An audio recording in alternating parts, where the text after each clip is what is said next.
Hey everybody, welcome to Visual Communication and Media. My name is Adam Rosesi. It's a pleasure to see each and every one of you. So excited to have y'all here. Welcome to the course again, and welcome back for week 2. So last week we talked about the first response type, which was sensory responses. Now we're going to get into the second one, which we're going to cover over a couple weeks, which is called perception and perceptual responses and how those kind of tie apart with everything.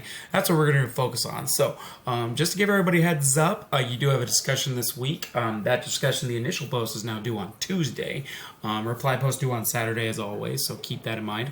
Also, you do have a written assignment this week. We'll cover that in lecture. Your lecture assignment, your lecture link should be posted on the announcements, along with the rubrics for your assignment and your discussion assignment as well. So, yeah, this should be pretty much it. But yeah, let's get into what we're going to be talking about this week. So we're going to be talking about perception, and perception as a whole is the organization, identification, interpretation of sensory information in order to represent and understand the present and information or environment. So obviously we're taking what we learned from sensory responses and going on it to how people view this and understand this based upon their own experiences and cultures and how they've understood them from themselves. And we're going to cover a lot of different perceptual concepts, such as like cultural perception, cognitive memories, how we understand things through our own memories and experiences, businesses and cultures, semiotics, which is the study of signs and symbols, and then also perception to stimuli as well. So we're going to cover this a lot, and it's going to take a good about 2 weeks to go through this. So this is a good portion of the material that we're going to be focusing on.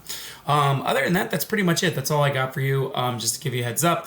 If you have any questions, comments, concerns, let me know. Do keep in mind, lectures on Tuesday this week, same time as always, 6 p.m. Central, 7 p.m. Eastern. The links are posted to the announcements and teams, so if you have any questions, let me know.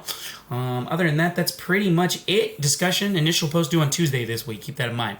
That's all I got. So be safe, have fun, enjoy. Good to see everybody again, and hope to see y'all for lecture this week. Take it easy, be safe, and have a good one. All right, bye-bye.